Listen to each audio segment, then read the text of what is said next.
Hello, good morning, friends. Today we are going to learn exclamatory sentences म्हणजेच उद्गारवाचक वाक्य आज आपण शिकणार आहोत. जसं की आपण एखादी घटना घडल्यानंतर अचानक एखादी घटना घडली आणि अरे बापरे केवढा मोठा साप म्हणजे साप दिसला तर आपण तसं म्हणतो किंवा एखादी सुंदर वस्तू दिसली किंवा एखादी सुंदर मुलगी दिसली तर आपण म्हणतो अहो किती सुंदर. म्हणजे अशा प्रकारचे वाक्य आपल्याला उद्गारवाचक वाक्य म्हणून आपण ओळखत असतो. चला आपण आज इंग्रजीत हाऊ या शब्दापुढे विशेषण किंवा क्रियाविशेषण आपण ठेवत असतो. आणि दुसरे आहे इंग्रजीत हाऊ या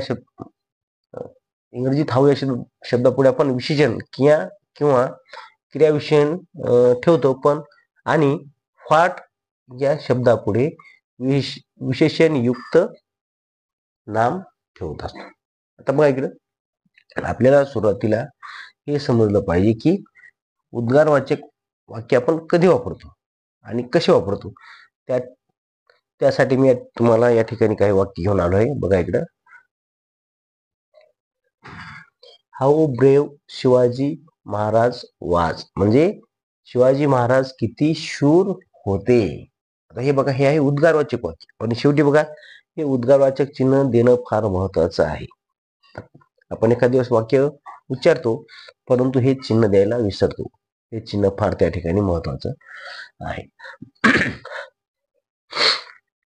आता दुसरं वाक्य पहा, how beautiful the heroine is म्हणजे ती नायिका किती सुंदर आहे. तिसरं वाक्य बघूया आपण, how careful your brother is म्हणजे तुझा भाऊ किती काळजीपूर्वक आहे. आता अशी वाक्य आपल्याला दैनंदिन व्यवहारामध्ये आपण वाक्य बोलतो परंतु त्या वाक्यांचं आपल्याला पटकन असं लिहायचं कसं हे लवकर लक्षात येत नाही. आणि उद्गारवाचक चिन्ह कुठं द्यायचं हे आपण सुद्धा लक्षात ठेवलं पाहिजे. तिसरं आहे, चौथा आहे बघा वाक्य, how terrible the situation is म्हणजे ती परिस्थिती किती भयानक आहे. एखादी जर घटना घडली आपण लक्षात ठेवायला पाहिजे. एखादी घटना घडली तर ती अशी किती भयानक असेल हे आपण या वाक्यावरून एक्सप्लेन करू शकतो.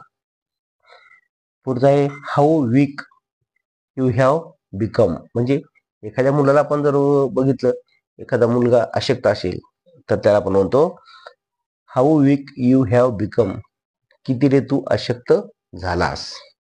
किंवा आपण म्हणतो किती हडकुळा झाला हा मुलगा तर त्याला आपण हे वाक्य वापरायचं आहे. How hot it was yesterday जेव्हा गरमी असते, ऊन पडतं, जास्त ऊन पडतं त्यावेळेस आपल्याला हे वाक्य वापरायचं आहे. How hot it was yesterday म्हणजे काल किती उकडत होतं, काल किती गरमी होती. आणि शेवटी आपल्याला हे उद्गारवाचक चिन्ह द्यायचं आहे. पुढचं बघा, हाऊ वाईज हर अँसर वाज म्हणजे तिचे उत्तर किती चतुराईचे होते. वाईज बघा. आणि पुढचं बघा, हाऊ रॅपिड द करंट वाज तो प्रवाह किती वेगवान होता. आता प्रवाह कोणता असतो, नदीचा प्रवाह आहे का नाही. नदीला जर मोठा पूर आला तर त्याचं पाणी एकदम जोरात वाहतं. किंवा कॅनलचं बघा, कॅनलचं पाणी सुद्धा एकदम जोरात वाहतं. त्यावेळेस आपल्याला हे वाक्य वापरायचं आहे, हाऊ रॅपिड द करंट वाज तो प्रवाह किती वेगवान होता. शेवटचं वाक्य बघा, how useful these sentences are ही वाक्य किती उपयोगी आहेत. आता ही सर्व वाक्य बघा, ही सर्व वाक्य आपल्याला दैनंदिन जीवनामध्ये आपण त्याचा वापर करतो पण ती वाक्य वापरत असताना आरोह अवरोह कुठं वापरायचा आणि त्या वाक्याच्या शेवटी आपल्याला हे कसं चिन्ह द्यायचं आहे तर हे आपल्याला या ठिकाणी लक्षात आलं पाहिजे. एखाद्या माणसाला आपण जर एखाद्या विद्यार्थ्याला प्रश्न विचारला तर प्रश्न विचारत असताना व्हॉट इज युअर नेम म्हणलं की या ठिकाणी आपण प्रश्न चिन्ह देतो, बरोबर आहे, कारण त्या ठिकाणी आपण त्याला प्रश्न विचारलेला असतो. पण आपण या ठिकाणी एखादं उद्गारवाचक वाक्य असेल तर या ठिकाणी अशा प्रकारचं हे आपल्याला चिन्ह लक्षात ठेवायचं आहे. हे शिकत असताना आपल्याला success is not impossible without hard work आपल्याला जीवनामध्ये जर यश मिळवायचं असेल तर आपल्याला हार्डवर्क करणं महत्वाचं आहे. अशा प्रकारे आपण या ठिकाणी आज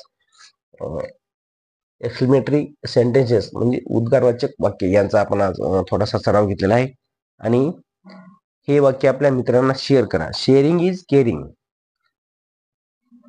धन्यवाद.